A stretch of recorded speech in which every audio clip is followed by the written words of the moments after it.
the heart of the work, especially of a process group, is learning to love. And uh, I think a lot of us come into the therapy field wanting to think of ourselves as very loving creatures, especially in contrast to the people who we felt were inadequately loving when we were little, usually parents.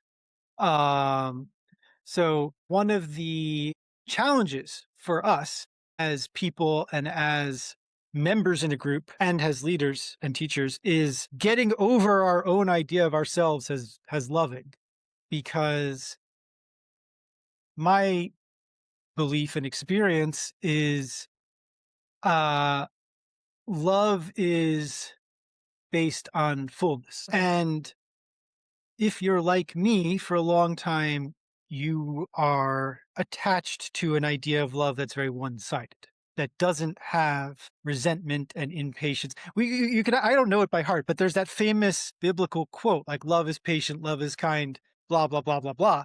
And I would say love is also the exact opposite of all of those qualities. Otherwise, it's missing a lot and not trustworthy. If you're interacting with someone who's exemplifying this love is patient, love is kind, endures all, I mean, all that whole thing, on some level, you're going to be wondering, okay, but where is the rest of your humanity in this? I know that I, as a person, don't always live up to this. How can you possibly live up to it?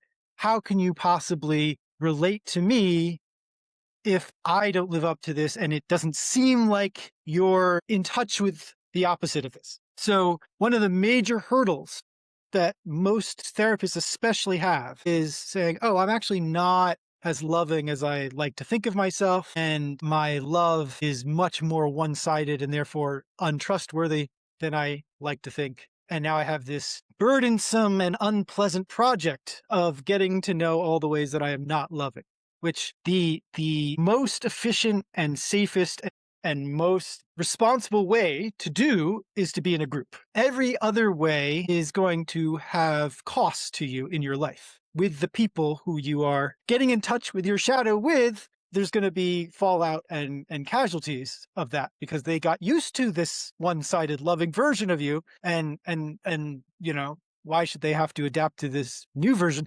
So in a group, the invitation is get to know all the parts of yourself. Don't be who you had to be to survive childhood and be a functioning member of society. We welcome the wounds that will happen from seeing and feeling your nastiness. And everyone's buying into, yeah, I might get hurt because the people I'm interacting with, myself included, are not trying to be kind and loving and patient, or at least they're at least open to trying not to be. Let's put it that way. I mean, so much of us is we come in and we're still trying to do that, but they're open to the possibility of not doing that. And I anticipate that that will be challenging for me to see other people's nastiness and to get in touch with my own. My thought as a group leader is I want to explore what prevents the people who aren't speaking from speaking. Everyone's got ideas about everyone at every moment. And the more you can invite that, even if they're totally not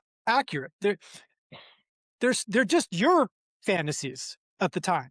But everyone in the group is a representative for a portion of the world and also for more people in the group than just themselves. So if wherever your mind goes, as you look at not saying something in this moment and even being muted, why is he muted? Because if he wasn't muted, then he might blurt out something incredibly offensive and just, he's like, I got to protect her, so I'm muting myself. So even if it's sort of so outlandish, by modeling the freedom to have these thoughts and to start to put them into words, you're helping people invite and allow their own experiences that they don't normally have.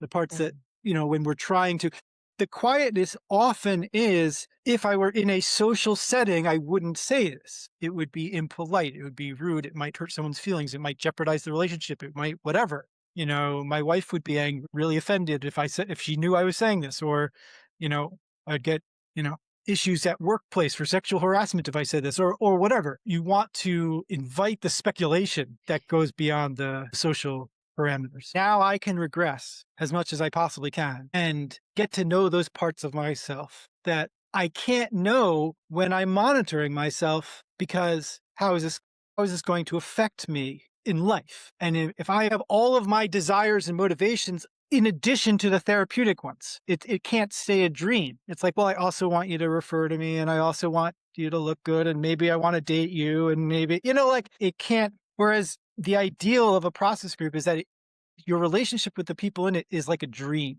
It's only for your discovery of your own self. One of the cool ideas about how this relates to the expression of love and sexual fantasies is that there's only so much you can experience in life, because a lot of the things are kind of contradictory. Like, you can't really have a monogamous 20-year marriage and also have 20 years of polyamorous orgies and exploration.